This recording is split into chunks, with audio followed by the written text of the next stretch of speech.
Okay, if you're watching this, you're probably already familiar with the band Slint, and may have even seen their 2014 documentary Breadcrumb Trail. But whether or not this is your first time hearing about them, or you've already seen the film and know more about the band than I do, I still think this video might have something for you.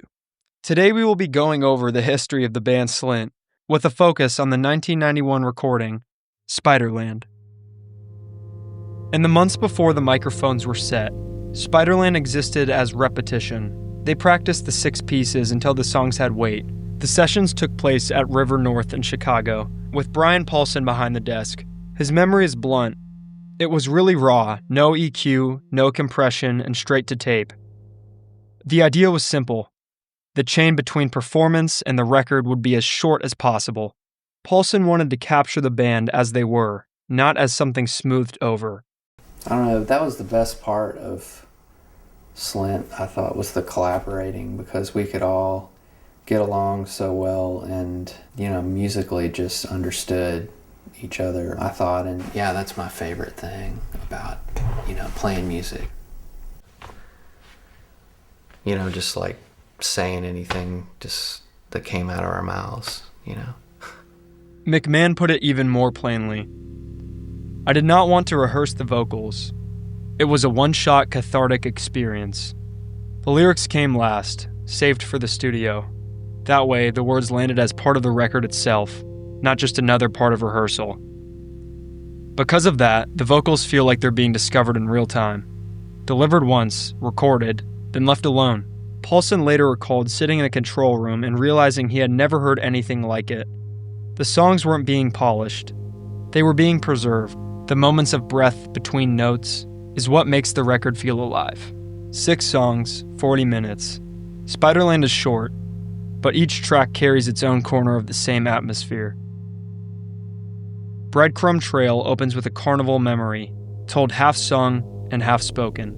The guitars crash in jagged bursts, then drop back into silence. It feels chaotic, but in the film, friends described how these shifts were practiced endlessly until they landed with precision.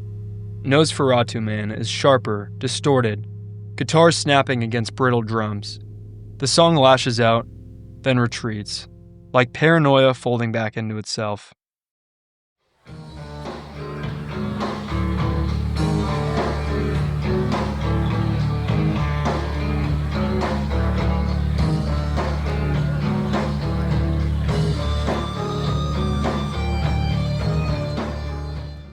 Don Amen pulls the opposite way. Almost nothing but a clean guitar and McMahon whispering into the mic. But on record, it plays like overhearing something too private to be spoken aloud. Washer stretches nearly 9 minutes. The lyrics, written in studio by Brian McMahon and Britt Walford, read like a personal letter. McMahon's delivery is fragile, almost embarrassed, and in the documentary, he admits he couldn't sing in front of the others. McMahon often rehearsed vocals apart from the band, sometimes practicing quietly in his car. He wasn't performing for the band, just trying to get through it once. That rose from the sea to the door. For Dinner strips everything down into an instrumental descent. Wordless tension, unresolved. This penultimate functions like a long breath before the album's final track. And then Good Morning Captain. McMahon's repeated cry, "I miss you," was unplanned.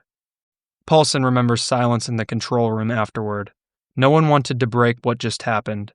The single scream closes the album and, in a way, closes the band.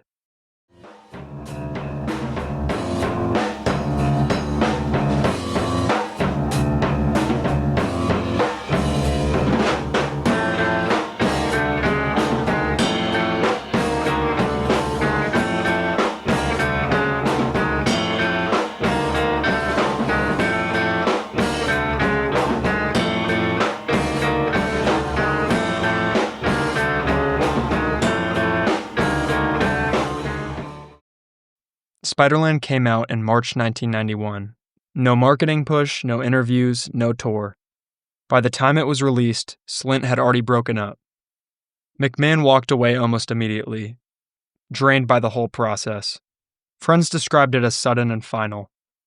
The record had taken so much out of him that there wasn't much left. So the album existed without a band to support it, but it slowly began to spread. Years later, many musicians point back to it as a blueprint. Slint did reunite a few times, briefly in 1992 and in 2005. But no new material came from it. So Spiderland stands on its own, a single album that broke its band while simultaneously outlasting them. Mystique that surrounds the band and how seriously everybody takes it and stuff. Really, we all had a pretty good time, I would say, most of the time. Like, I think people would be surprised how much time we spent goofing off and laughing and being idiots or whatever. If you did like this video, I'd highly recommend checking out Breadcrumb Trail by Lance Bangs, because the documentary goes into much more detail and has personal interviews. So that'll be the first link in the description.